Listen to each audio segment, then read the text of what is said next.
Quem vai para a sua aula pode ir. Estamos nos dividindo agora. Deus abençoe.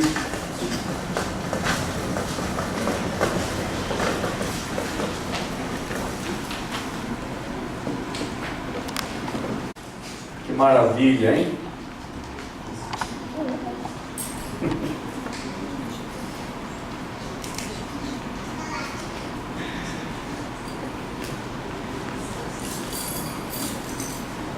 Meus irmãos, nós hoje vamos trabalhar na epístola de Paulo aos Colossenses.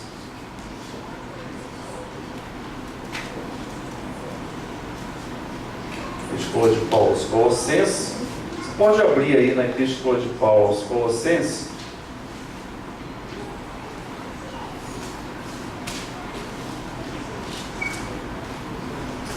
Errado.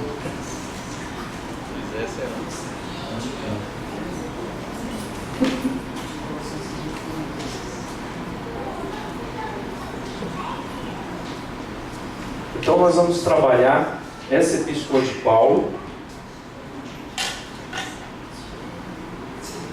A importância dela é grande, por um motivo. Ela vai falar o quê?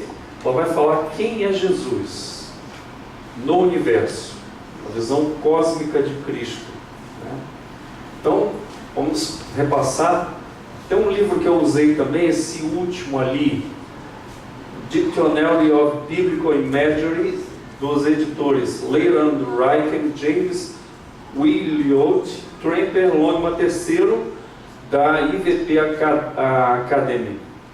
Esse livro é muito bom, dos melhores livros que falam sobre imagens, figuras, porque os irmãos sabem que a língua hebraica é uma língua pictórica. O que é isso? É formada de figuras. Então você vai ter no hebraico muita comparação. Por exemplo, pastor, ovelha, né? Você vai ter, por exemplo, falando sobre o animal, assim como a corça, suspira minha alma pelas águas, assim suspira minha alma por ti, Senhor. Vai falar do templo. Por exemplo, quando Deus está nervoso, vai falar, se fosse lá na Paraíba, a venta fez assim, ó. No hebraico é isso. As expressões, muitas vezes, do nosso dia a dia, são figuras que vão ser usadas para a manifestação dessa língua. Então, esse livro é importantíssimo. E eu queria dar uma boa notícia para você. O Tremper Longman III. Quem conhece Pelé aqui? Ninguém conhece Pelé, né? Conhece Pelé, Deus? Vamos, sentou aqui na frente. Todo mundo conhece Pelé, né? E se eu falar do Pelé do Antigo Testamento, você conhece? Pois eu estou apresentando para você, Tremper Longman III, e ele vai estar aqui na igreja. Vai estar aqui na igreja no final de julho, ou vai dar a EBD, uma aula especialíssima, imagina, por esse cara. Ou então ele vai pregar no culto da noite, já está fechado. Nós vamos trazer o Longman Tremper III aqui. Então, assim, só para você ter uma ideia, entre na Amazon e ponha o nome dele para você ver quantos livros esse homem já produziu.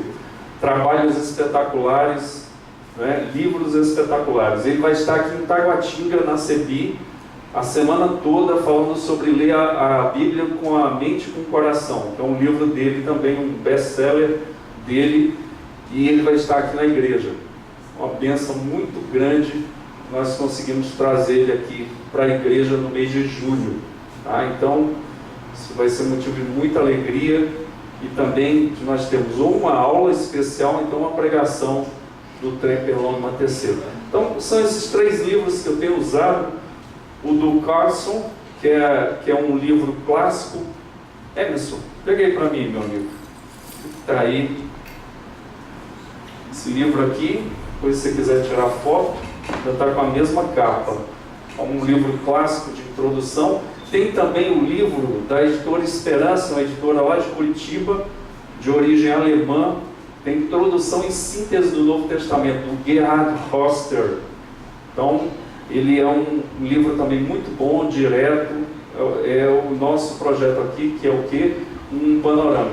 E esse livro do Tremper Longman III com o Leland Ryken e o James Elliot, que é um livraço também. Esse livro deve ter um dicionário, deve ter aproximadamente umas 1.400 páginas. vários temas, coisas aprofundadas. Só tem um problema, você vai ter que ler em inglês, né? Mas aí não tem problema, vai lendo em inglês e vai se virando. A gente tem tradutor e assim por diante. Então, meus irmãos, esses são os livros. O objetivo dessa aula é o mesmo que nós temos tido em cada carta, em cada livro da Bíblia, que você entenda a mensagem teológica, sabe explicar o esboço, a data, destinatários, autor da carta aos Colossenses. Nós temos falado aqui repetidamente que a tarefa mais difícil de chegar a um denominador comum é a data e às vezes o destinatário. Para quem foi escrito esse livro, no caso nosso aqui, epístola. Então, nós damos uma pincelada, porque não tem fechamento nem entre os especialistas. Mas nós temos alguma coisa para falar sobre isso. Mas principalmente aqui a mensagem teológica, como eu vou aplicar a minha vida. Você tem que se acostumar com isso. Você tem que ler a Bíblia, né? Eu estava lendo um dia desse com uma pessoa, lendo, e eu falei, o que você entendeu? Ela, nada. Eu falei, vamos voltar. O que você entendeu? Nada. Eu falei, vamos voltar. Depois que ela entendeu, meu irmão, eu passei com essa pessoa 1h20, só trabalhando um capítulo da Palavra do Senhor, e eu falei, aqui a gente passaria 6, 7 horas. Muita coisa. Por exemplo, você pega o Evangelho de João, para mim é o Evangelho mais difícil da Bíblia. Muita coisa, irmãos, muitos detalhes, revelações. Você fala, o que ele quis dizer aqui? Por exemplo, esta não é a minha hora. O que quer dizer isso? Você vai ver em 3 versículos isso. O que quer dizer? Você tem que buscar a resposta. E às vezes o que vai acontecer? Essa busca da tua resposta vai te dar uma profundidade muito maior, um desejo de ler a palavra com mais vigor. Então aqui aplicar a mensagem é importantíssimo. Como é que eu vou aplicar se eu não entendo? Então a gente está colocando aqui de uma forma que você, quando for ler, você se lembre dessas coisas. O pano de fundo do livro, por que foi escrito e assim por diante. Ok? Então a introdução primeiro a essa cidade de Colossenses. Colossos era uma cidade importante, situada nas proximidades do rio. Aí está Meander, mas pode ser Menandro também, esse rio. Então, esse rio ele passa e esse outro rio aí na cidade, principalmente esse rio que eu vou falar agora, no vale do rio Lico, né? É um rio que passa nessa região. Hoje seria a Turquia. Daqui a pouco eu coloco o mapa e você vai entender. E por isso acompanhava a principal rota comercial. Que rota comercial é essa? Essa rota comercial saía lá da Grécia, ia passando pela Turquia todinha até chegar lá onde nós temos Jerusalém. Para entender o enorme, eu vou depois mostrar o mapa e vou passar com vocês, é uma rota comercial romana. E você vai lembrar das aulas do Enoque, faça assim para ver que você está acordado, né?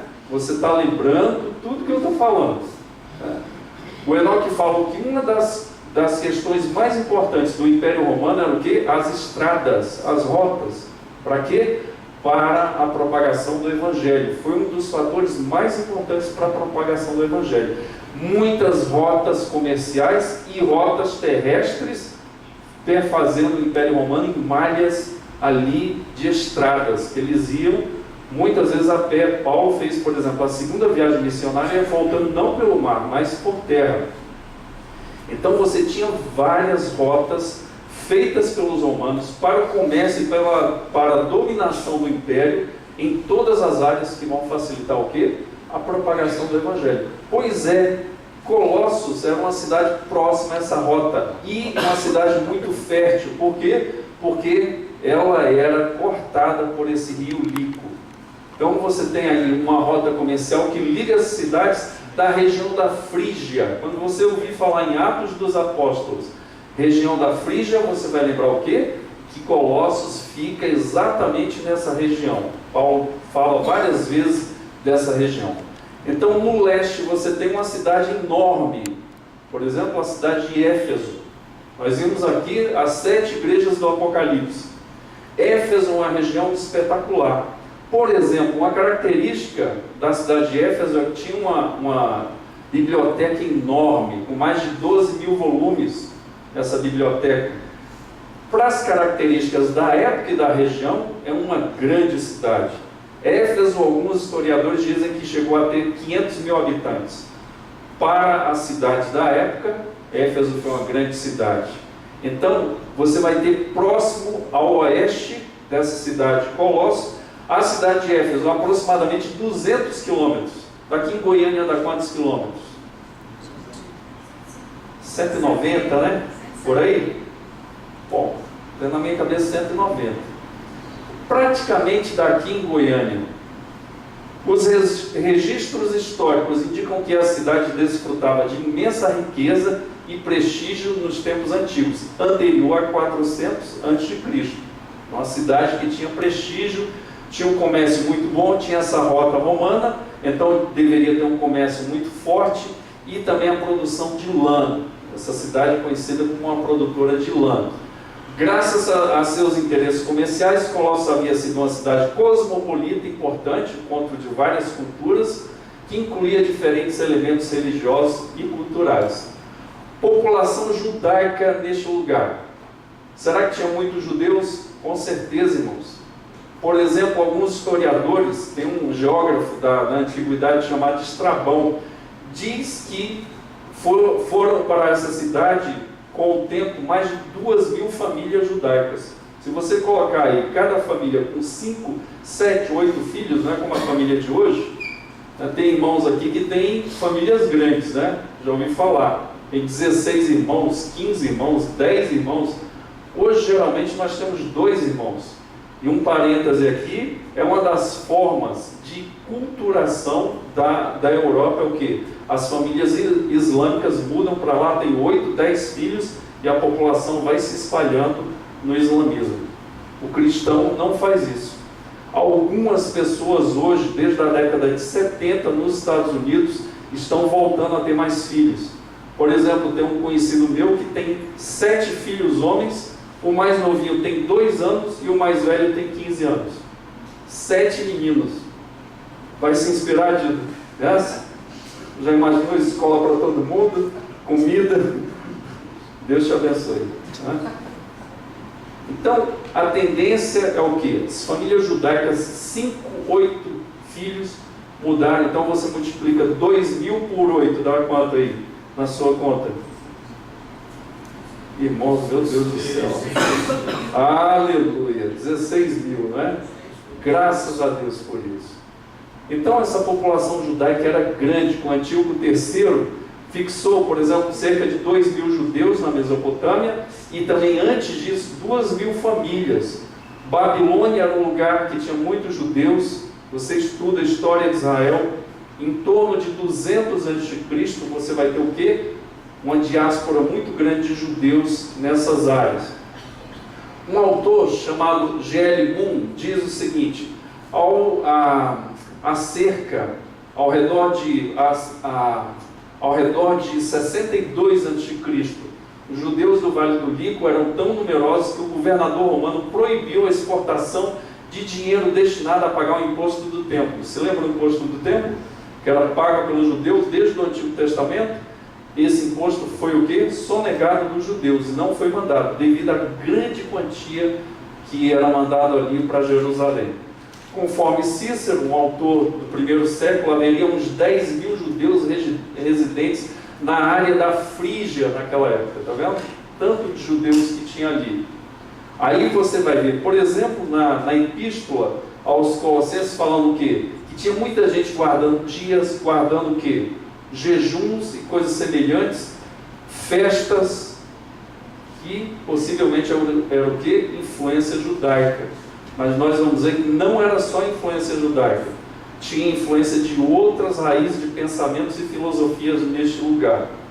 A importância de Colossos como uma cidade diminui nos períodos helenísticos e romano. Então, no tempo de Paulo já estava diminuída. Por exemplo, um terremoto no ano de 62 atingiu essa área e essa cidade foi destruída e nunca mais foi uma grande cidade. Nunca mais foi uma grande cidade. Então, na época do apóstolo, era uma cidade menos importante da área ali. Por exemplo, Éfeso era uma cidade muito importante. Os historiadores registram o quê? Que havia sido severamente devastada no ano de 61 pelo terremoto. Alguns autores colocam 60 e outros autores colocam 62.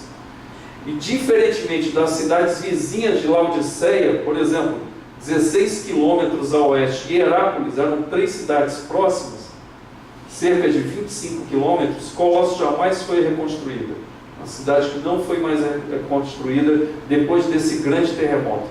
Lembrando que nessas cidades aí, nas cidades do Apocalipse, era normal ter o quê? Tremor de terra.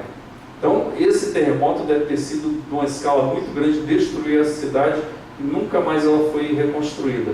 O local havia sido completamente abandonado em torno do 8º século depois de Cristo. E até hoje nenhuma obra arqueológica foi realizada em suas ruínas. Aí está um mapa. Onde é que vai a luz aqui? Está aqui?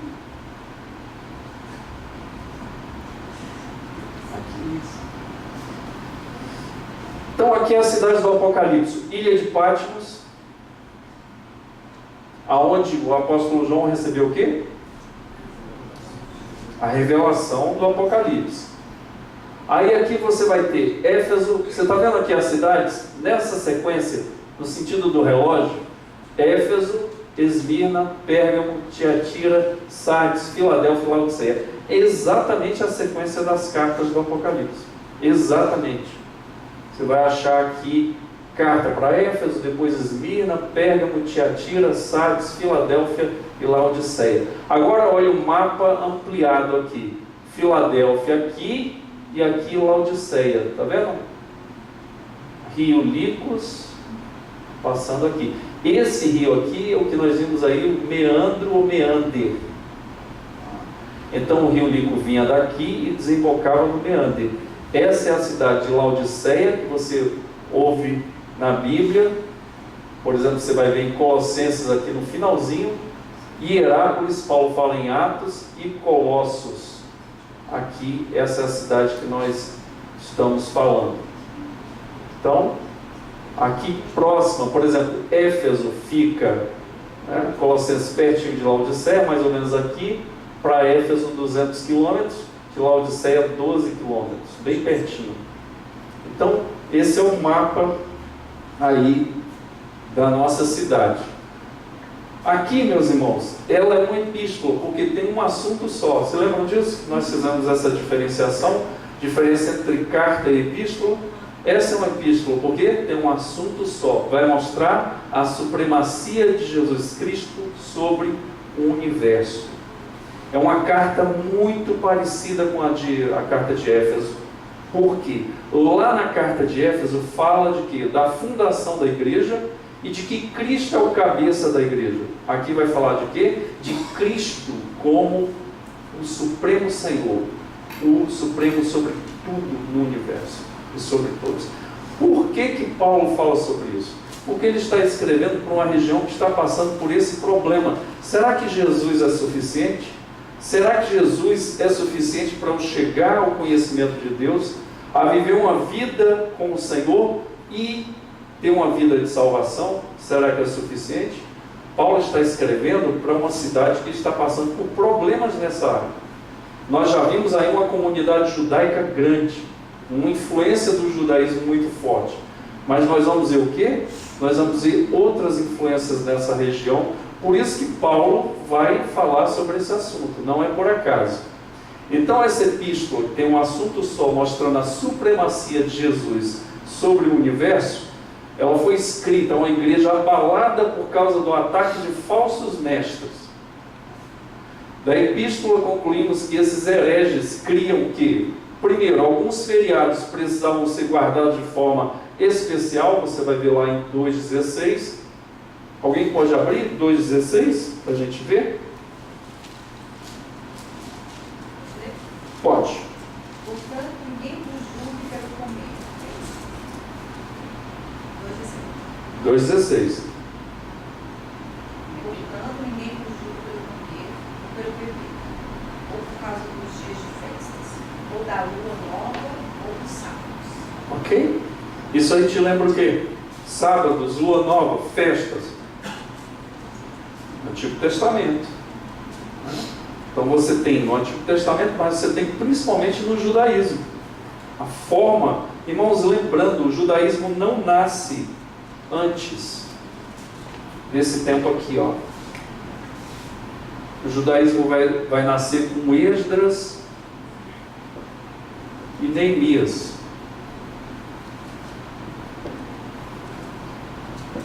O que aconteceu no século VI? 586 para os protestantes, 587 para os católicos. Um ano a gente não vai brigar. O que houve em Jerusalém? Pode responder, amiga. Você vai responder ou perguntar, amiga? Ah, amiga, não é hora de responder agora.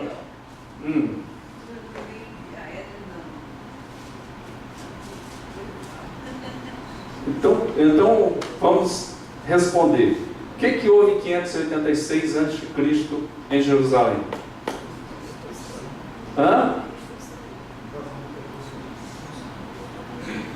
É DD, irmãos. E aí? Império Babilônico. Começou bem.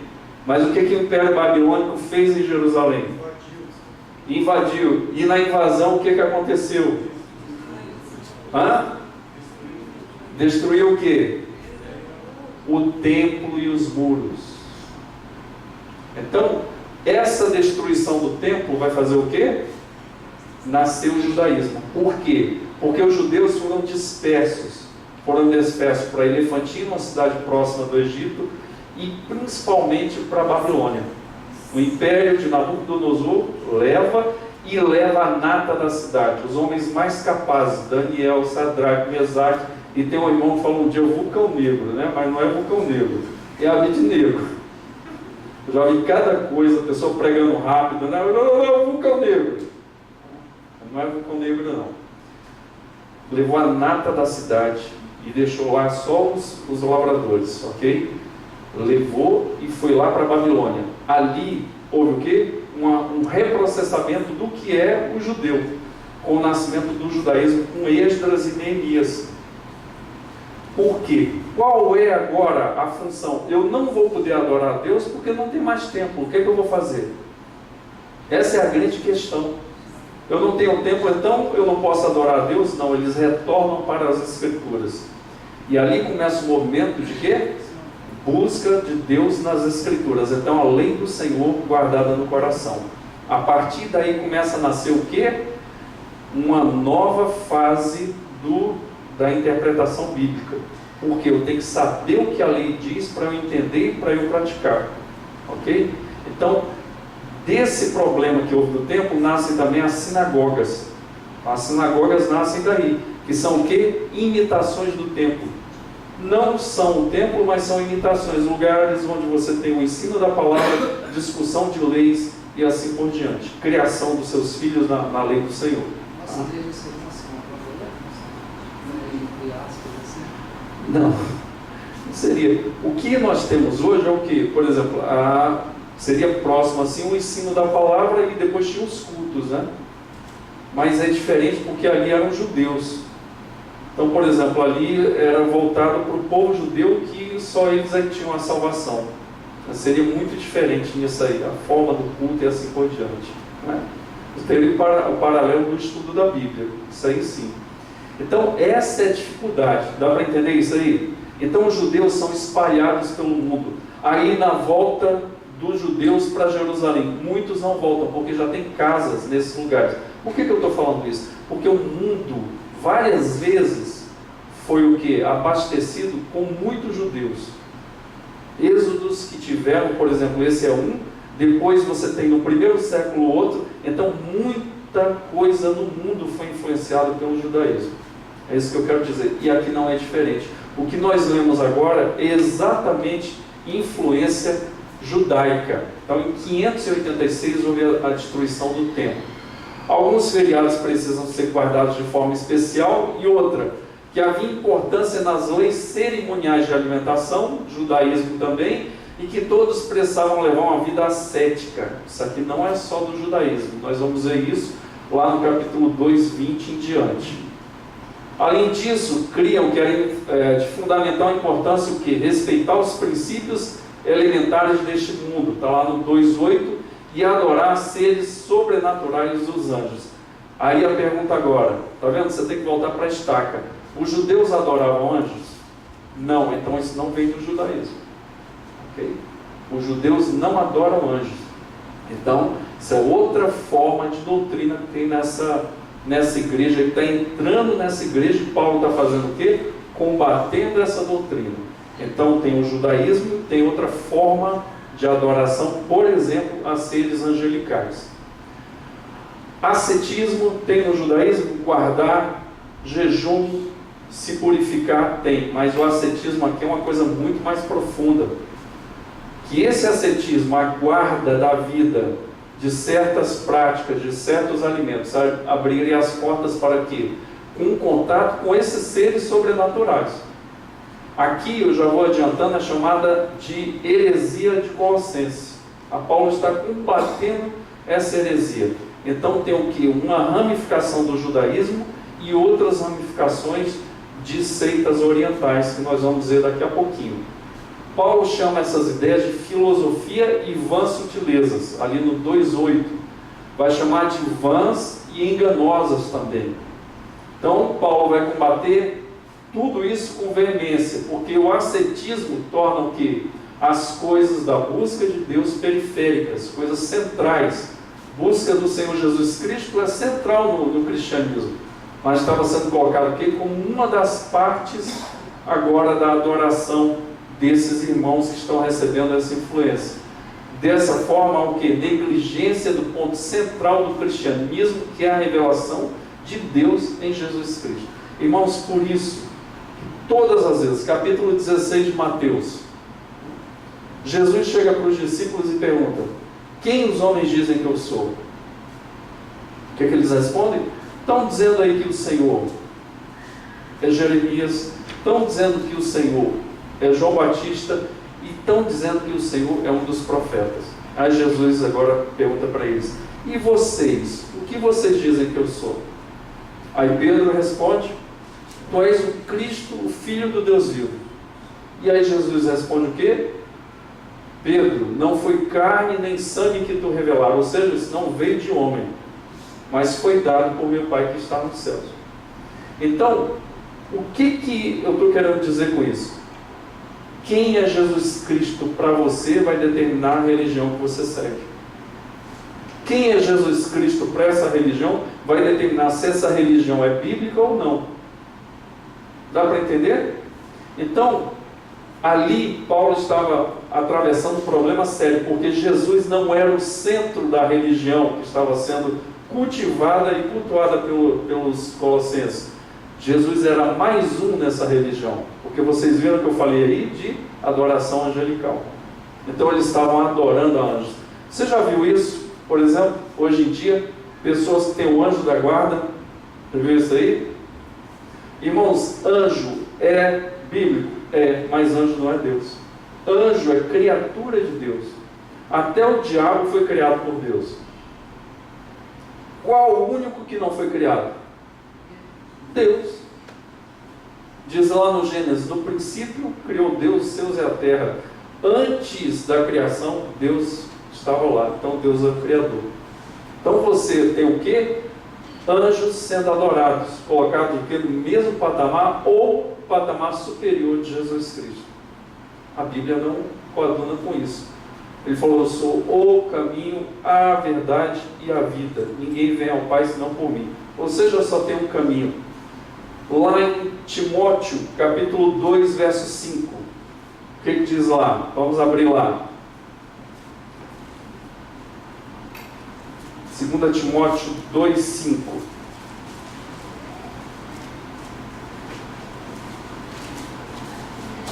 E também, se um atleta lutar nos jogos públicos... 1 Timóteo.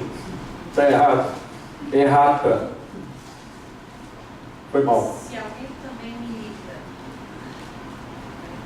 alguém também milita, não é coroado, se não militar legitimamente. Porque a ação de Deus é a ação mediadora de Deus e os homens, Cristo Jesus. Não sei. Onde é que você está aí, Paulo? Sim. É isso aí. Porque há um só Deus e um só Deus entre os homens. Cristo Jesus, um mediador. Porque há um só Deus e um só mediador entre Deus e os homens. Olha aqui, irmãos, ó.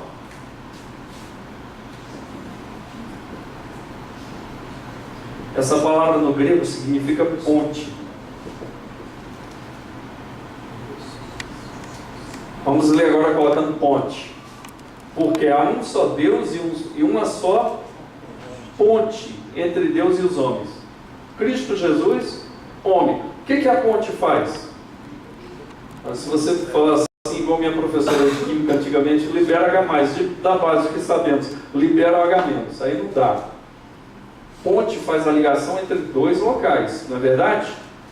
Quais os locais que Cristo, como ponte, liga? O homem a Deus. E quem é que leva o homem nessa ponte aqui? Convence o homem que Cristo é Deus e é a ponte de ligação entre o homem e Deus Pai. O Espírito Santo de Deus faz isso. Então ele que leva. Jesus não falou? O Espírito Santo virá e convencerá o homem do pecado, da justiça e do juízo e fará o quê? Guiará toda a verdade do Pai. Então o Espírito Santo vai guiar toda a verdade. E aqui o homem, ele é guiado por essa ponte. Mas não diz há 20 pontes, há 50 pontes, há várias pontes. Fala só um mediador entre Deus e os homens. Cristo Jesus homem. Então ele vem aqui e nos leva para lá. Só ele. Não tem anjos nesse caminho. Deus não permitiu nem os anjos pregarem o Evangelho. Eles anelaram pregar o Evangelho, mas Deus não permitiu, porque essa tarefa é nossa. Então aqui, ó, homem guiado por Deus, único elo de ligação, que é essa ponte, que é Jesus Cristo. Então, meus irmãos, o que está havendo aqui? Outros mediadores. E às vezes acontece na igreja de hoje, sabe o quê? Vários mediadores. Pastor fulano, é um mediador. Nossa, se o pastor fulano não for no culto, eu não vou. Aí a pessoa fala, não, Jesus é o único mediador. Na prática não é. Quer ver outra coisa? Eu vou dar o meu dízimo e vou estar mediando com Deus. Mais um mediador. Dízimo deve ser dado? Deve, mas da forma certa. A oferta deve ser dada da forma certa. Porque a oferta pode se transformar em afronta. Para entender?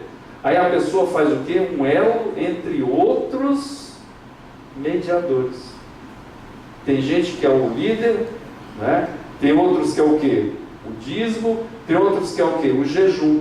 Eu vou jejuar aqui, Deus vai ter que fazer, porque é isso, o jejum é o mediador, não Jesus Cristo.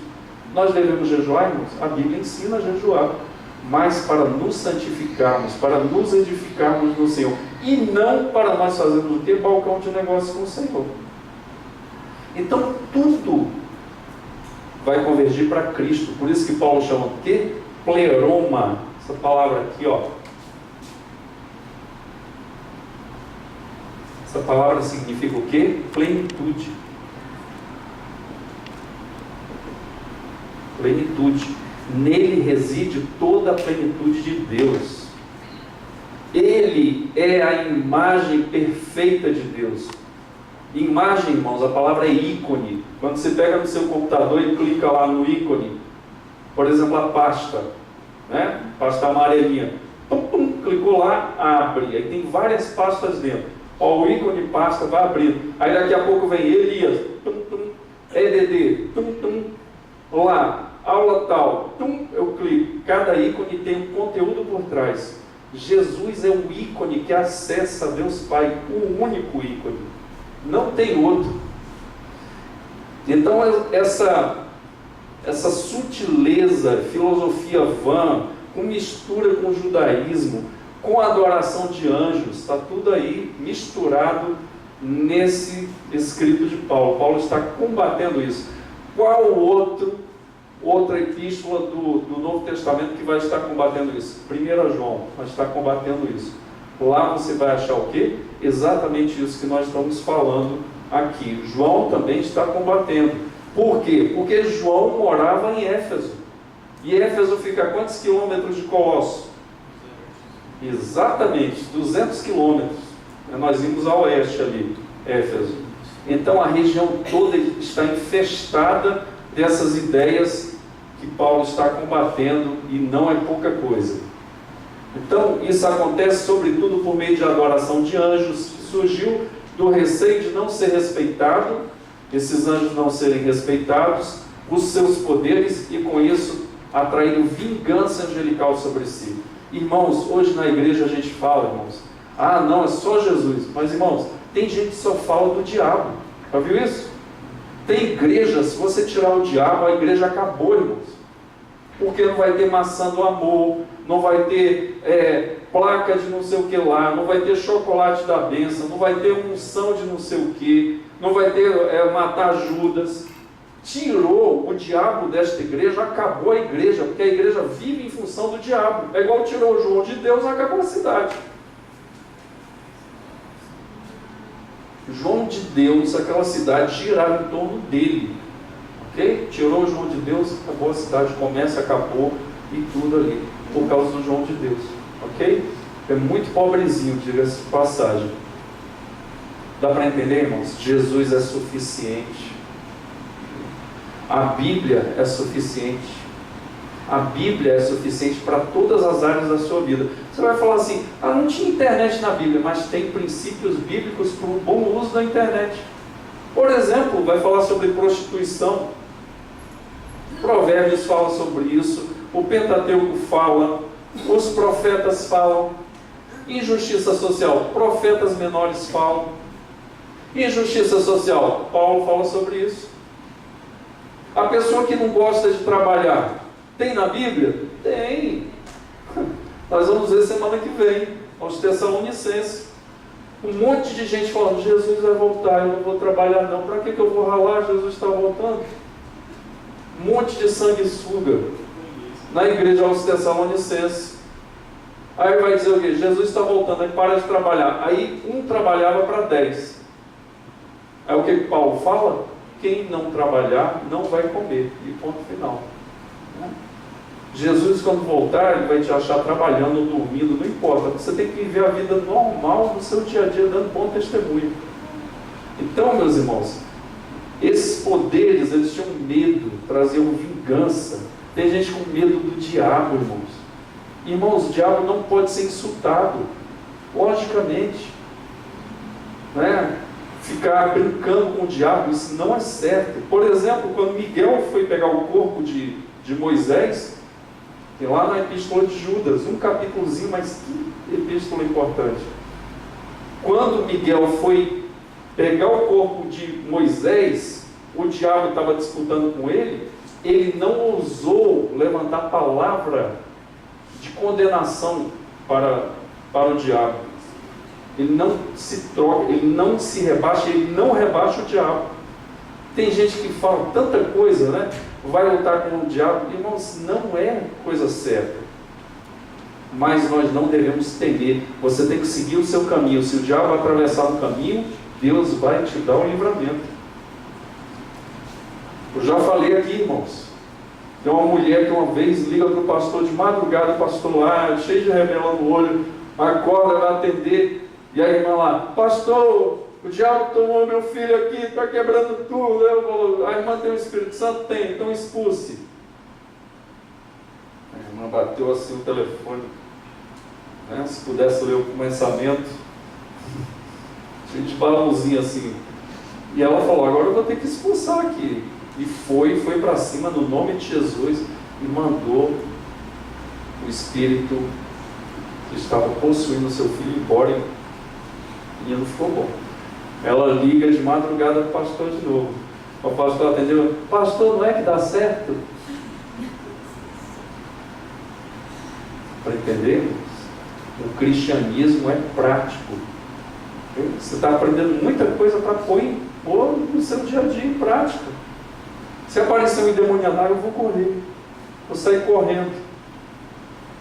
Eu vou pedir ajuda. E se não tiver celular na hora?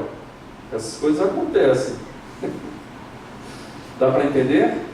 Tem uma autoridade do nome de Jesus. Não precisa fazer curso como expulsar demônio. Você precisa ter experiência com isso. Precisa ter experiência. Deus te dá graça, Deus te dá orientação, Deus te dá força, Deus te dá estratégia. Então Paulo está contrapondo essa declaração de que Jesus Cristo, agora, como ele está falando, Ele é o Senhor do universo, ponto final. Em Cristo habita corporalmente toda a plenitude. Essa palavra aqui, ó, pleroma. E ele usa essa palavra, ele põe aqui, ó, quando ele usa lá, ele põe hiperpleroma. O que significa isso? Ele é acima de tudo. Por quê? Na heresia que estava sendo pregada lá, falava o quê? Que essa visão do universo, ela era o quê? Completa. E Paulo está falando, pois tem uma acima da completa. É o quê? Jesus Cristo. E essa declaração é feita contra um grupo de pessoas que aceita a encarnação de Deus em Jesus Cristo. Está entendendo? Aceita isso, mas serve também o quê? Doutrinas erradas. Irmão, vou dizer uma coisa para você. A doutrina errada acaba com a nossa vida. Acaba com a nossa vida. Então nós temos que ter a doutrina certa. Para quê? Para agir certo, para fazer as coisas certas. Com a doutrina certa já é complicada. Imagina com a doutrina errada. Então, Paulo está combatendo isso, mostrando que o único Senhor é Jesus Cristo. O único eixo para chegar a Deus Pai é Jesus Cristo. A única forma de salvação, Jesus Cristo. Não tem outra forma de salvação. Então, Colossenses é uma epístola porque temos apenas um assunto sendo tratado por Paulo: a supremacia de Cristo sobre tudo e todos, inclusive anjos. Ninguém é igual a ele. Irmãos, uma parte muito bonita do Novo Testamento está lá em Hebreus, mostrando que a superioridade de Jesus Cristo sobre os anjos. Os anjos estão abaixo do Senhor Jesus Cristo. Aqui o desenvolvimento estrutural dessa carta, dessa epístola.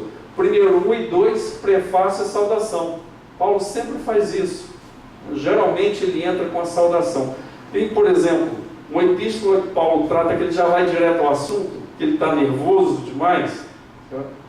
A epístola aos Gálatas. Ele não gasta muito tempo nessa saudação, ele já vai direto ao ponto. Porque lá está tendo problema também na igreja com falsos mestres. Falando o quê? Que para eu ter a bênção de Deus, eu tenho que ter também a lei de Moisés para guardar. Agostinho fala uma coisa muito bonita, falando sobre a importância da lei e mostrando a importância da lei no caminho da salvação. Ele diz assim: a lei nos aponta para Cristo para a salvação, e Cristo nos retorna a lei para a santificação. Então nós devemos guardar a lei no seguinte sentido: eu quero me santificar e me purificar. A lei não me salva. Irmãos, muita gente às vezes vai me perguntar: e se Jesus Cristo quando voltar eu estiver pecando? Irmão, e aí, meu irmão? Se estiver pecando, o que vai acontecer? Você vai ficar?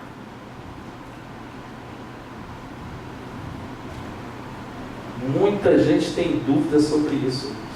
Por quê? Não entende aquele quadrinho que eu pus semana passada aqui. A justificação é feita por Deus, unilateralmente, instantaneamente. Só Ele pode fazer. Eu não posso fazer nada pela minha salvação. Mas, irmãos, infelizmente, a inclinação para o pecado está em mim. Aí acontece de eu pecar. O que acontece? Voltar ao Senhor, me redimir, buscar o Senhor, buscar a minha santificação. Isso salva tem que ter. Se não tiver, porque ele não é salvo. Mas a salvação está acima, inclusive, dos meus pecados. Então, se Jesus voltar e eu vacilei ali, porque tem gente que gosta do pecado, eu não estou falando disso. Porque gostar do pecado é aquilo que Jesus Cristo veio fazer em nosso favor, nos tirar o gosto pelo pecado. E aí o que acontece? Eu vacilei, Jesus voltou, a salvação em Cristo é maior do que esse pecado. Dá para entender? Isso é o que a teologia chama de posicionado. Posicionado em Cristo.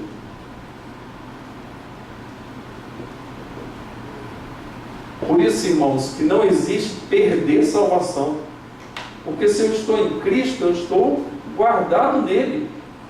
Agora, sabe qual é o problema, irmãos? Que tem gente que não é salva, pensa que é, e fala assim: ah, eu vou para a balada, eu vou beber, eu vou adulterar, eu vou fazer isso, eu vou roubar aqui no serviço e tal, e ninguém está vendo. Ah, você tem que pôr de molho a tua barba. Se for homem, né? Se for mulher, põe o queixo. Por quê? Porque tem algum problema. Pode haver um vacilo? Pode haver, irmãos. Davi era um homem segundo o coração de Deus. Davi era um homem de Deus, irmãos. Um homem santo, abençoado. Davi, num vacilo, olha só, a brechinha. Davi, num vacilo, diz lá no texto que era para ele estar em guerra. O que aconteceu? Ele estava no palácio, dormiu, comeu uma feijoada, né? Isso tinha feijoada lá em Israel, mas... enfim, comeu uma comida bem pesadinha. Rei não comia pouco, não. Comeu, dormiu, depois do almoço estava andando no palácio. Aí ele contemplou Batseba, que não era a mulher dele, viu lá igual Eva. O que ele fez? Como rei, tomou posse dessa mulher. Possuiu essa mulher, teve relação sexual com ela, ela ficou grávida. O que ele fez? Foi chamar Urias, o marido dela, mandar ele dormir lá na casa dele e tal. Você já sabe o que aconteceu, não vou contar a história toda aqui. Davi chegou ao ponto de matar esse homem, de mentir, de fazer tudo que era coisa ruim. Davi, irmãos, já imaginou? Aí depois, quando o profeta Natan revela o pecado dele, ele fala: pequei contra o Senhor. Aí escreve o Salmo 51, que é um dos salmos mais espetaculares da Bíblia, mostrando o que é um homem arrependido de verdade. Ele vai falar assim: olha, eu pequei porque eu estava excitado, eu pequei porque eu estava com vontade lá, eu estava no momento de fraqueza. Não foi nada disso. Ele falou: pequei contra o Senhor. Não retires de mim o teu Santo Espírito. Passa e sopro na minha vida. Purifica-me, lava-me. Um homem segundo o coração de Deus deu um vacilo, foi desencadeando, porque o pecado é assim, irmãos. Um vacilo aqui, e vai detonando. Se você não consertar, você vai se detonando, vai detonando tudo. Família, vai, tudo vai se detonando. Porque o vírus do pecado entrou, ele vai abrindo, não é brecha não, ele vai abrindo um monte de brecha. Davi, Deus corrigiu Davi. Você já imaginou o seu filho tomar posse das suas coisas, tomar o reino? Foi isso que aconteceu. Coisa terrível. Então, 1:3-12, prólogo ou introdução, ação de graças a Deus pela vida dos colossenses. Paulo vai falar do 3 ao 12. Você pode emendar o 3 até o 2:23, 1:3 até o 2:23. Eu colocaria ali talvez uma primeira parte. Se fosse juntar os dois ali, daria para juntar 1:13 a 2:23. Coloquei ali a primeira parte, Jesus Cristo, o Senhor do Universo, a parte que ele vai trabalhar. Por exemplo, 1:15 a 20, um hino de louvor a Jesus Cristo. Vamos ler esse hino? 1:15 a 20. E esse hino, irmãos, era possivelmente, não foi da pena de Paulo, era cantado na igreja primitiva, como também Filipenses 2:5-11. Era um hino que não era da pena de Paulo, e era cantado pela igreja, mostrando a humildade de Cristo. E esse hino mostrando que é a exaltação do Senhor do Universo. Alguém pode ler. Este é a imagem do Deus invisível, o primogênito de toda a criação, pois nele foram criadas todas as coisas, nos céus e sobre a terra, as visíveis e as invisíveis, sejam tronos, sejam soberanias, quer principados, quer potestades, tudo foi criado por meio dele e para ele. Ele é antes de todas as coisas, nele tudo subsiste.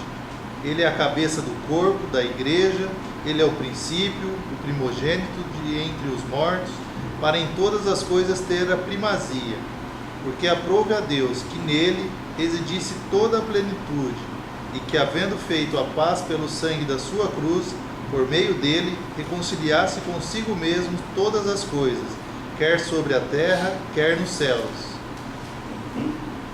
Isso aí. Tá?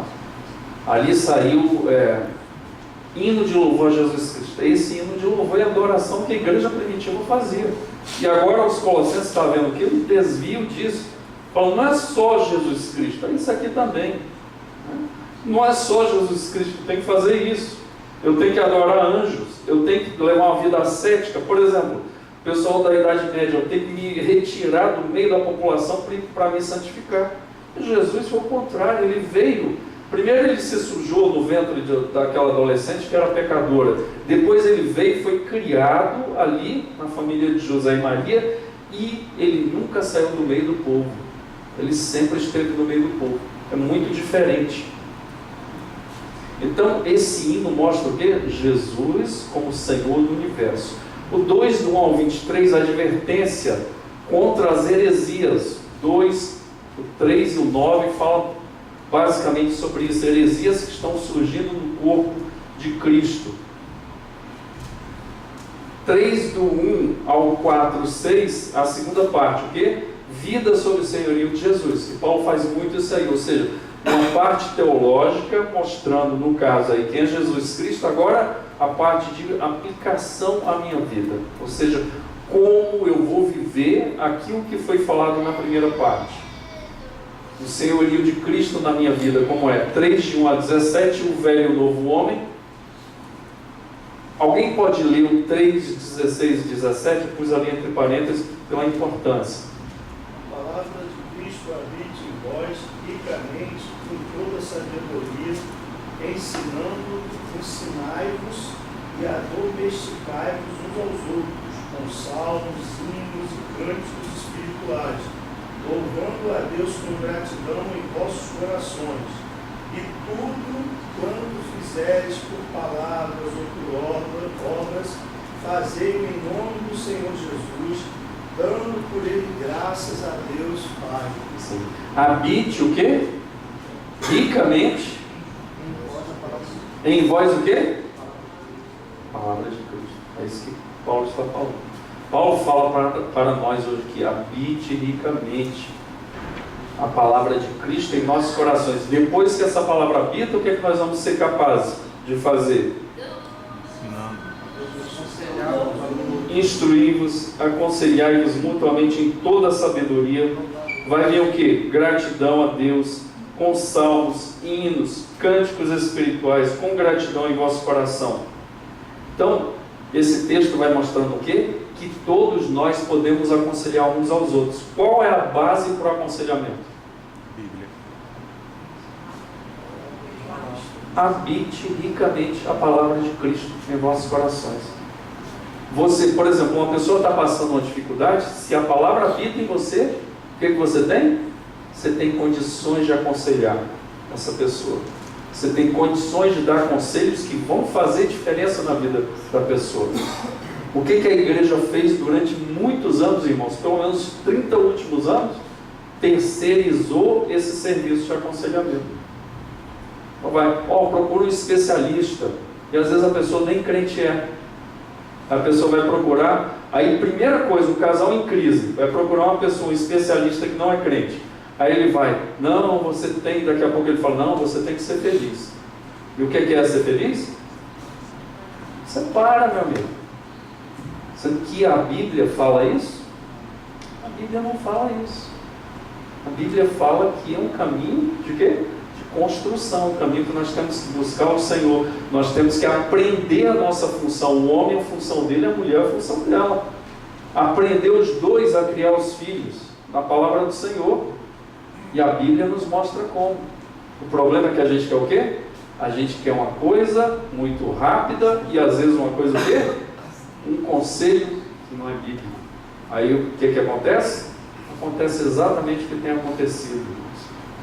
Problemas que não haviam dentro da igreja estão surgindo, e não poucos. Por quê? Porque falta o habitar da palavra do Senhor nos nossos corações. Tem gente que não tem esperança de ler a Bíblia, sabia disso? Não entendo nada, isso aqui é para pastor. Ai, que raiva disso. Tem nada disso, irmãos.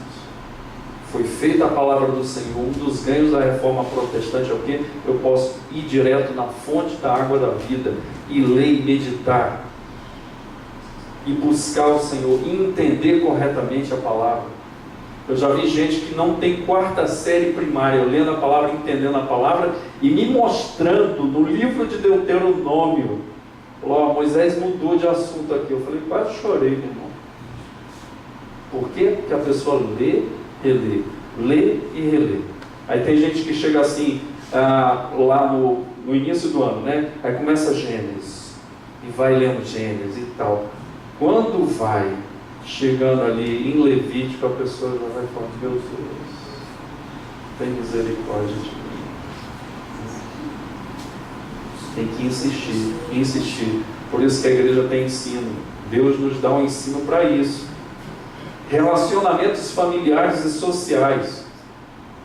A Bíblia fala sobre isso? Fala, é a mesma coisa que fala aos Efésios. Como é que você vai se relacionar com o empregado? E se você for empregado, como é que você vai se relacionar com o patrão? Como é que você vai fazer isso? Efésios dá orientação. Estímulo à oração e ao testemunho. 4:2-6. Irmãos, eu nunca vi um tempo em que a igreja ora tão pouco. Você vai assim aconselhando, então, você está lendo a Bíblia? Você está meditando nas Escrituras? Você está orando? Eu oro na hora do almoço. Eu falei, ainda tem, né? Pelo menos na hora do almoço você ora, né? Então, uma oração assim, muito rápida, né? Se você não colocar os joelhos no chão e marejar o teu rosto com as lágrimas da oração, tua vida não vai para frente. Não tem jeito. Aí às vezes a pessoa fala, não tem tempo para orar, passa 2 horas jogando videogame e marmanjo barbado. Às vezes o cara é careca. Não tenho tempo. Veja no WhatsApp quanto tempo você perde. Veja nos joguinhos. Irmãos, eu não estou falando que o WhatsApp é do diabo. Está aparecendo uma vez, irmãos, um amigo meu que me contou. Vou falar aqui. Ele falou que uma pessoa disse que estava num lugar e o cara falando, internet é do diabo, e o código da besta é do diabo e tal e tal. Aí no final, se vocês quiserem acessar alguma coisa, está aqui o meu site. Pô, mas a internet não é do diabo e tem um site lá o seu? Nada a ver, irmãos. Televisão é pecado? Pecado é mau uso da televisão. Por exemplo, uma coisa boa, a Bíblia pode se tornar pecado, que a pessoa só quer ler Bíblia. Vai falar, o patrão, vamos trabalhar? Não, então agora não, tem que ler Bíblia. O pastor falou que tem que ler Bíblia. Então, cara de pau. Hora de trabalhar, trabalha. Hora de ler Bíblia, lê Bíblia. Mas, irmãos, a gente não ora mais. Ora pouco. E o pior, os nossos filhos vão vendo isso e vão tendo o quê? Pouca vida de oração também. Porque não vê o pai orando. Paulo fala do estímulo à oração e ao testemunho. A vossa palavra seja temperada com sal. Já viu palavra insossa, que não tem nada, borracha? A pessoa conversa, às vezes você conversa 1 hora com a pessoa não fala nada do que Deus tem feito na vida dela. Porque a pessoa não vive aos pés do Senhor, a pessoa não busca o Senhor, a pessoa não anda com o Senhor. Com quem nós andamos, nós pegamos até um jeito de falar, irmãos. Se você não anda com o Senhor, Pedro foi falar, não conheço esse homem, não é, você fala igual a ele, hein?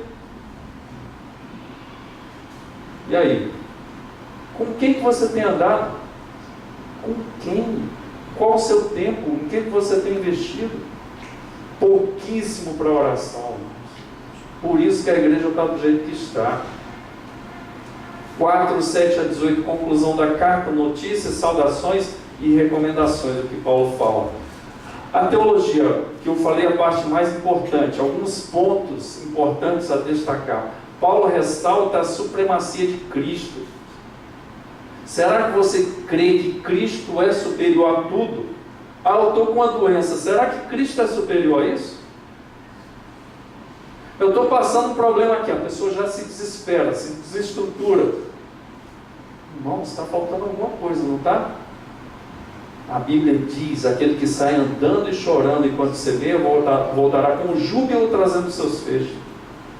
A Bíblia fala que nós devemos chorar, devemos, que é o outro lado do cristianismo nefelibata, o cristianismo que acha que tudo está beleza, né? Eu já vi crente falando isso, eu detesto isso que eu vou falar agora. Eu não estou em crise, eu estou em Cristo. É muita cara de pau. E gente que vive numa esfera, eu acho que o cara pensa que já está no céu. A vida do cristão é dura, é sofrimento, é luta, é tribulação, desafios. O diabo querendo atacar a gente, ou atacando demais. Às vezes luta em casa, às vezes luta no trabalho. A vida do cristão é difícil. Por isso que a Bíblia fala: aquele que sai andando e chorando. Nós devemos chorar, devemos, mas não podemos parar de andar. Tem crente que está numa dificuldade, primeira coisa, é o cara que cortaram do salário dele R$1.000, primeira coisa que ele corta, a academia, né? Ou então, alguma coisa lá, eu não posso comprar isso aqui e tal. Quer ver o que o crente corta? Muitas vezes, quando está numa luta muito grande, a igreja. E às vezes, se ele cometeu o pecado, é que a igreja é cortada mesmo, porque ele vai na onda do diabo, de esconder o pecado dele e viver na negligência. Aí o que acontece? Vai só piorando, só se detonando, só se arrebentando. Pois a gente tem que ir para a luz, porque se tiver pecado, vai ser mostrado para ser curado, para ser purificado. Isso nós temos à nossa disposição. Por quê? Porque Cristo é a nossa supremacia. Nele nós temos, irmãos, tudo de que precisamos. Outra coisa, irmãos, que aqui, aquele texto que nós lemos de Colossenses, fala uma coisa que a igreja está muito longe disso, irmãos. Você já viu o crente falando assim: não conto meus problemas para ninguém, eu conto para Deus, porque eu resolvo aqui. Paulo não fala sobre isso. Habite ricamente em vós a palavra de Cristo, aconselhai-vos, instruí-vos mutuamente em toda a sabedoria. Eu tenho que ter o quê? Oração, mas Deus vai usar o quê? Vida de crentes que vão nos ajudar. Porque senão, irmãos, era só, não precisava vir para a igreja. Você concorda? Por que eu vou vir para a igreja? Mas é necessário. 2 ali, Cristo reconciliou os crentes, 1:22, por isso ele é a esperança da glória para os salvos. Nenhum anjo reconciliou crentes. Nele os crentes recebem a vida eterna juntamente com Cristo. 2:13, morreram para o mundo. 2:20, são o povo escolhido de Deus. 3:12, tem comunhão com Deus Pai por meio de Cristo. 3:17, nós vimos aqui a ponte. Então Cristo faz tudo isso aí em nossas vidas: vida eterna, morte para o mundo, relacionamento com Deus Pai, comunhão com o Senhor. Tudo isso aí vem do Senhor Jesus Cristo. Outra coisa, Paulo insiste, ali saiu no plural, está errado, na supremacia de Cristo sobre todas as forças sobrenaturais. E ali os Colossenses, o que vai acontecer? Nos fala que em Cristo podemos vencer qualquer coisa. Eu falei coisas espirituais, nós podemos vencer. A cruz desarma todos os poderes que se opõem ao propósito divino. Tudo se opõe. A cruz desarma. E isso continua sendo um aspecto importante da mensagem cristã. Paulo fala sobre isso aos Efésios e agora aos Colossenses. Vida de santidade é aquilo que afasta o diabo das nossas vidas. Joelhos no chão para glorificar Deus. O problema, irmãos, tem gente que vai com o joelho no chão, mas o coração da pessoa é o quê? Individualista. O coração da pessoa só está pensando nela. Os benefícios, já viu? Aquele filho que só quer os bens do pai, mas não está nem aí para o pai, não conversa com o pai. Tem crente que é assim. Ele só quer as mãos de Deus, o que Deus tem. Mas ele não quer viver com Deus, servir a Deus. Às vezes a pessoa ora, mas a oração é abominável diante do Senhor. Deus não aceita essa oração. A pessoa está orando e Deus não está ouvindo. Provérbios diz: aquele que nega a palavra a sua oração é abominável. Não vai ter resposta do Senhor. Por quê? Não está orando. Irmãos, quantos de vocês, quantos de nós aqui jejuam por santidade? Purificação. Às vezes a pessoa tem um problema com a língua. Eu tinha um pastor na Paraíba que ele falava assim: a pessoa vai ser enterrada em dois caixões, né?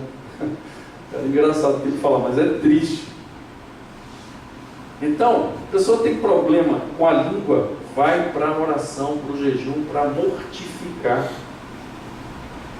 3:5 mostra aí o que? Fazer morrer a vossa natureza terrena, né? Então é isso. A cruz nos dá essa capacidade. Paulo enfatiza que todos os crentes formam uma única igreja, irmãos. Isso já aconteceu quando eu entrei na igreja. Tinha o quê? Os batizados no Espírito Santo, os não batizados no Espírito Santo, isso não chega nem perto dos dois grupos. Era horrível isso. Então assim, Paulo enfatiza que é uma única igreja. Tem gente que vai estar no início, tem gente que vai estar no meio, tem gente que já vai estar mais avançado na carreira cristã. E a marca da espiritualidade do cristão é viver como Cristo vivia. Que a igreja mais cheia de dons do que a de Corinto? Tinha profeta, tinha línguas, mas irmãos, faltava amor, faltava santidade. Já imaginou o filho possuindo a madrasta? E era normal para eles. Já imaginou as pessoas com 4 grupos na igreja? Divididos, brigando entre si? Na ceia do Senhor havia briga? Não havia divisão do pão? Que a pessoa não falava com a outra. Irmãos, dentro da igreja de Cristo, pessoas que estavam ali, mas não tinham um pingo de amor. Então a igreja é única, é formada por membros, e esses membros estão cada um num patamar de espiritualidade. Paulo enfatiza também que há diferenças nos vários tipos de relacionamentos. Vários tipos. Por exemplo, relacionamento entre marido e esposa, entre esposa e marido. Aí vai ter o quê? Entre pais e filhos, filhos e pais. Diferença entre relacionamento de patrão com empregado, empregado com patrão. E isso ele fala que é algo que deve haver. Tem hierarquias na vida cristã. Paulo está falando, no meio dessa igreja, todos fazem parte do Senhor, mas tem o quê? Diferenças hierárquicas na igreja, nos relacionamentos. Paulo dá orientação para maridos e esposas, como devem fazer, entre pais e filhos, patrões e empregados. Os Colossenses, essa epístola apresenta o quê? Também convencionais imagens e motivos epistolares. Por exemplo, aqui, que já são defendidas por Paulo em outros lugares. O Evangelho é algo que produz fruto e crescimento. Irmãos, não dá para a pessoa falar assim, eu sou crente, e a pessoa não produz frutos de arrependimento, fruto e crescimento, e crescer, ter vontade de estar com o Senhor. Irmãos, às vezes a gente conversa com as pessoas, a pessoa não tem vontade da vida de Jesus, eu fico de cara, como diz o adolescente. A pessoa não... O que vai acontecer naquele dia, quando Jesus voltar, e eu vou ver Jesus? Imagens. O Evangelho é algo que produz fruto e crescimento. Nós largarmos as coisas que fazíamos anteriormente. Tem pecados que têm raízes profundas, irmãos. Um dos grandes problemas hoje, irmãos, e estatísticas de livro, por exemplo, com homens é o que? Prostituição na internet. Estatísticas alarmantes de homens com problemas nessa área. Aí a pessoa vai lá e ora, pensa que vai resolver. Não é, tem que ter um acompanhamento, arrancar. A raiz é profunda. Tem que ser arrancado. Eu já falei para vocês, eu fiz na outra igreja com os meninos uma dinâmica. Cheguei lá para o lado de fora para mostrar isso aí para eles, como essa raiz é daninha. E tinha um mato bem pequenininho, eu falei, quem pode arrancar ele? Todo mundo rindo. Aí fui para o mais forte, agora esse aqui, deu mais trabalho. Aí foi arrancar, e eles rindo, né? Eu falei, não mal sabe o que espera deles. E aí eu cheguei assim e falei assim, em frente ao Rubinho, tem uma árvore, ó, você pode ir lá quando você for comer pizza lá. Eu falei, agora arranca essa árvore aí, todo mundo rindo. Eu falei, o quê? Vocês não têm fé não? Eu mexi, né? Vai lá, arranca. Aí os adolescentes tudo lá no tronco, entrando o pessoal para comer pizza, morrendo de rir deles, né? Eu falei, então tá bom. Aí alguém falou uma pérola que eu falei, parei. Falou assim, saí, ainda me chamou de tio, hein? Saí, tio. O tio Suquita. Saí, tio. Só sai com guindaste. Eu falei, vamos para dentro da igreja. Está vendo? Pecado é assim. Se você não tirar, às vezes acontece, ok? Você não busca arrependimento, não vai se consertar com o Senhor. Cresce, a raiz vai aumentando. Daqui a pouco você vai precisar da ajuda de muita gente para arrancar esse pecado. Ali Paulo fala sobre isso, crescimento. Às vezes o pecado não é tratado. E aí vai demandar tempo, trabalho. O trabalho da redenção de Cristo é uma história do resgate, da transferência do império das trevas para o reino do Filho do amor. A sabedoria e o conhecimento de Deus são tesouros, irmãos. Tesouros inigualáveis. Os crentes estão enraizados e edificados em Cristo. A palavra enraizada, raiz mesmo, ser posta, crescer, e ali fala também de ser edificado, ou seja, a figura bíblica de crescer como edifício, crescer para cima. Os crentes estão enraizados e edificados em Cristo. A vida anterior no pecado é marcada pelo estado de morte diante de Deus. 2,13, o que Paulo fala também aos Efésios. Condenação que veio da lei foi cancelada e pregada na cruz. Outra coisa, irmãos, eu já vi crente falando assim, o diabo estava fazendo festa quando Jesus estava na cruz. Irmãos, não é isso que a Bíblia diz, não. O diabo estava morrendo de medo. O diabo tentou tirar Jesus da cruz várias vezes, porque ele sabia que ali estava a condenação dele. E aqui Paulo fala que o escrito de dívida foi pregado na cruz e Jesus triunfou sobre principados e potestades. Triunfo, ou seja, venceu a batalha. Santificação consiste em mortificar os vícios. Outra coisa, irmãos, onde diz na Bíblia, por exemplo, eu estou dominado por isso, ou eu estou viciado nisso, a Bíblia não fala. Esse não é o linguajar da Bíblia. A Bíblia fala de escravidão. Eu estou escravizado. O que é escravizado? Eu faço o que o meu Senhor manda. É esse o grande problema do pecado. Paulo fala sobre santificação, mortificar os vícios, em 3,5. Virtudes espirituais são roupas que devemos vestir. O propósito da epístola de Paulo é falar o quê? Sobre a heresia de Colossos. Agora vamos entrar nessa questão. O que era a heresia de Colossos, irmãos? Duas coisas importantes. Primeiro, conhecimento. Era dito que, se eu tiver o conhecimento tal, eu vou obter o quê? A libertação. O problema maior, qual era? O problema é que esse conhecimento era tido através de quê? De revelações e de coisas ocultas. Então, por isso que havia o quê? Tanto conhecimento e também o que? A santificação desse conhecimento. Como é que eu obteria esse conhecimento? Eu teria que entrar nesse grau de conhecimento através de quê? De práticas. E esse problema aqui que Paulo está combatendo. A heresia dos Colossenses.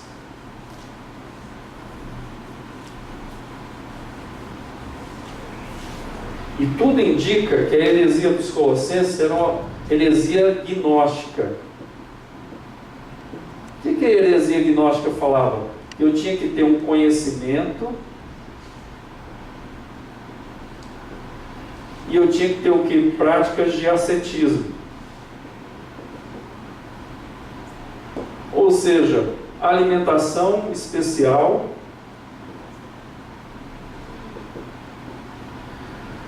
fugas de prazeres do mundo, que eles diziam, né?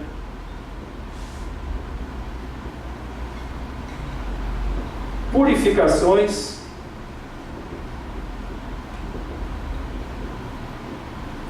do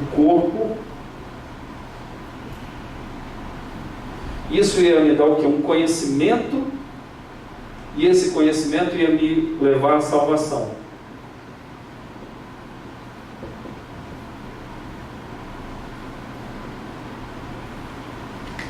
Aqui você vai ver, por exemplo, João combatendo uma heresia chamada o quê?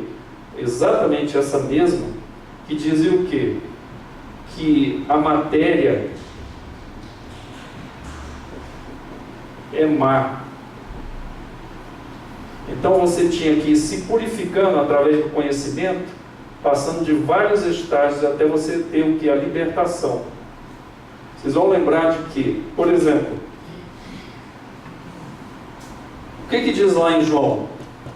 João combatendo isso aqui, ele fala o seguinte: aquele que diz que Cristo não veio em carne, esse é o espírito de quem? Do anticristo.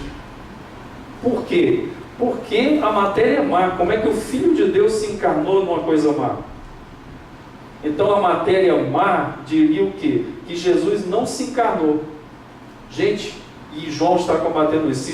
Se Jesus não se encarnou, o que acontece? Jesus não veio. E se Jesus não veio, o Pai está mentindo. Então o Pai e o Filho estão mentindo. João está combatendo essa heresia. Se Jesus não se encarnou, não houve o quê? A purificação dos pecados. Então nós estamos perdidos nos pecados. Aqui para eles, o que tinha que fazer? Tinha que fugir da carne, por isso que tinha muitas vezes o quê? Alimentação, fuga dos prazeres do mundo e purificação do corpo, ou seja, lavagem do corpo e coisas similares. Isso você vai ver também no judaísmo. Muito no judaísmo. Mas isso não é suficiente aqui, quando a gente fala do cristianismo. Por quê? Porque Cristo morreu por nós para nos salvar, não somente dessas coisas, mas principalmente do pecado. Então, esse é o problema que Paulo está combatendo. Ele encontra aqui. E nesses graus aqui, você vai ter o quê? A presença de anjos. Então, o sistema do gnosticismo, gnose é o que? Conhecimento. Esse conhecimento ligado com a santificação do meu corpo vai gerar o quê? A salvação. Dá para entender que isso é contra o cristianismo? Por quê? Porque a salvação não depende de nós. A salvação depende do Senhor Jesus Cristo. Única e suficientemente. Qual o grande problema que a gente vê aqui na igreja? Não estou falando nessa igreja, estou falando na igreja do Senhor. Que as pessoas confundem justificação com santificação. A pessoa pensa que a santificação vai salvar ela. Tem a santificação, tem o jejum, tem a guarda dos hábitos espirituais. O cristianismo tem. O problema é que isso nós fazemos para quê? Para a santificação e não para a salvação das nossas almas. Essa é a grande diferença. Paulo está combatendo essa heresia que falava, além disso aqui, falava que Cristo era mais um aqui dos deuses que eu deveria ter contato para ter a minha purificação. E Paulo está falando o quê? Jesus é o único. Jesus é o quê? A plenitude do Senhor. Essa é a grande batalha de Paulo aqui em relação a isso. E aí você vai ter o quê? Ligado a isso, ali embaixo, a gnose, teria sido confirmada uma nova revelação, instituiu um sistema de ritos misteriosos, ascéticos e legalistas. Ou seja, coisas que não vão trazer a salvação. Não vão trazer a salvação. Paulo está combatendo exatamente isso aí. Duas coisas que Paulo combate então, resumindo. O que? Jesus Cristo é suficiente para a nossa salvação. E fora dele não há salvação. E a segunda coisa, esses ritos que são o que? Ritos que falam exatamente o contrário a respeito da fé cristã. Esses dois problemas. Paulo termina mostrando o que? A resposta, a imagem do Cristo cósmico, o hino de adoração a Cristo, nós já lemos, e Paulo vai falar abertamente sobre essa visão da cruz e da purificação do homem em Cristo Jesus. Então é exatamente isso aí que... Vou passar essa aqui que eu já falei. Então, voltando aí, só complementando essa questão do motivo-chave aos Colossenses, plenitude, ou seja, a plenitude não é buscada através desses ritos de conhecimento e santificação do corpo, mas é através de Jesus Cristo, através do Senhor que eu obtenho o quê? A minha santificação e purificação e principalmente a minha salvação eterna. Já falei sobre isso aí também. Falei. Paulo aplica o entendimento para os Colossenses, plenitude de Cristo. Outra coisa, nós devemos compartilhar disso, morreram na circuncisão de Cristo e eles não devem estar sujeitos ao legalismo, ao misticismo e ao ascetismo como meios de santificação, como meios de salvação da sua alma. Eu já falei. O autor desta carta, não há grandes discussões, que a epístola é de quem? Do apóstolo Paulo. Data e local da escrita. Tem duas possibilidades ali. Se foi na prisão em Roma, a escrita da carta, possivelmente na década de 60. Se foi em outro lugar, porque não se sabe onde Paulo estava preso ao certo. A maioria dos escritores acredita que foi em Roma, mas não tem certeza. Aquilo que eu falei para vocês, data é muito difícil, o local da escrita também. Se foi em outra cidade, por exemplo, alguns aventam a prisão de Paulo lá na cidade de Cesareia Marítima. Ele ficou preso por Herodes ali, 2 anos preso, possivelmente no final dos anos 50. Mas não tem uma data fechada. A maioria acredita que foi em Roma, na prisão de Roma, no finalzinho de Atos dos Apóstolos. Tá? Os destinatários, né? Então a epístola foi endereçada à igreja de Colossos, nós já vimos lá no mapa. E a conclusão, meus irmãos, algumas coisas importantes para nós hoje. Primeiro, lembrar de quem Jesus é. Jesus é a plenitude de Deus, por isso não podemos trocar o Senhor por nenhum outro Senhor. Nenhum outro Senhor nós devemos trocar. Paulo está nos ensinando isso com essa carta. 2. O conhecimento-chave para a nossa vida vem das Escrituras Sagradas. Temos que lembrar disso, as Escrituras são suficientes. Sempre buscar, meditar nas Escrituras, nos ensinos do Senhor para as nossas vidas. Terceira coisa que eu destaco aí, temos que nos lembrar dos ensinos revelados pelo Senhor diretamente e dos outros que vieram na Bíblia, de todos os livros então. Não podemos cair nas garras de revelações ditas de Deus, precisamos comparar e conferir tudo que nos falam com as Escrituras. Tudo, mas tudo mesmo. Os meus sentimentos, os sonhos que eu tenho, pode vir de Deus, pode não vir de Deus. Algumas pessoas que falam a respeito de coisas de Deus, pode ser de Deus, pode não ser de Deus. Como é que eu vou saber se está certo ou não? A palavra do Senhor tem que ser o quê? O crivo para nós observarmos isto aí. Então, essas 3 coisas que fecham hoje o ensinamento de Paulo. Jesus é a plenitude, Jesus é o Senhor do universo, as Escrituras são suficientes e sempre, qualquer revelação, pode ser minha, pode ser sua, pode ser de outra pessoa, compare com as Escrituras. Não engula, faça a comparação e aí você vai estar aplicando a palavra do Senhor de forma correta. Ok? São esses os ensinos de Paulo mostrando o Jesus, Senhor de todo o universo. Meus irmãos, se tem alguma pergunta, alguma coisa, se quiser tirar foto do livro, está aqui, ok? Pastor, mostra aqui para a câmera o livro.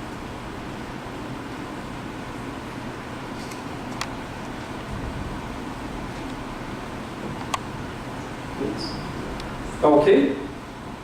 Então, se você quiser pegar, por exemplo, nós estamos gravando, jogando no YouTube, eu vou rever. Às vezes eu trabalho em computador, muitas palestras eu ouço.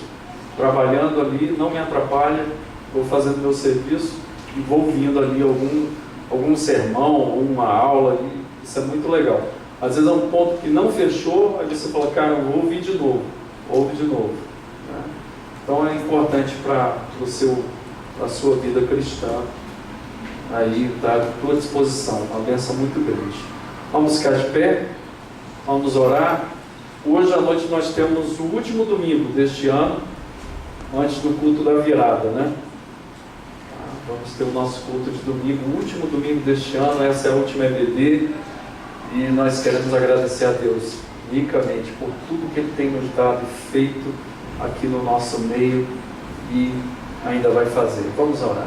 Senhor, queremos te agradecer nesta manhã pela tua bondade, pelo teu conhecimento na palavra, por tudo que o Senhor nos falou nesta manhã. Senhor, ó Pai, tem misericórdia de nós, nós possamos estar centrados no Senhor, possamos estar aprendendo do Senhor, Deus, e nos dá sabedoria e maturidade para julgar no Senhor, doutrinas que são faladas, pregadas, que possamos comparar com a palavra do Senhor. Nos dê a tua bênção, que jamais, Senhor, possamos buscar atalhos para estar contigo, que nós possamos andar, Senhor, nessa ponte que é Cristo. Nos leva, Espírito Santo, a ter intimidade com o Senhor. Senhor, tem misericórdia de nós, melhora o nosso coração em relação à oração, em relação, Deus, à devocional, a uma vida, Senhor, plena contigo. Esteja nos abençoando, Senhor, que a tua graça esteja sobre nós, que a tua bênção, Senhor, que o Senhor possa ser glorificado na nossa vida, em família, Senhor. Paulo nos ensinou hoje os relacionamentos com o cônjuge, possamos te glorificar, relacionamentos com a autoridade, Senhor, possamos te glorificar, relacionamento com os nossos filhos, possamos dar bom testemunho, Senhor. Ó Deus, nesta manhã nós queremos nos alegrar na tua presença em gratidão, Pai. Muito obrigado por tudo, Senhor. Continua nos abençoando, Pai, neste dia. Nós oramos agradecidos no nome de Jesus. Amém. Deus abençoe ricamente.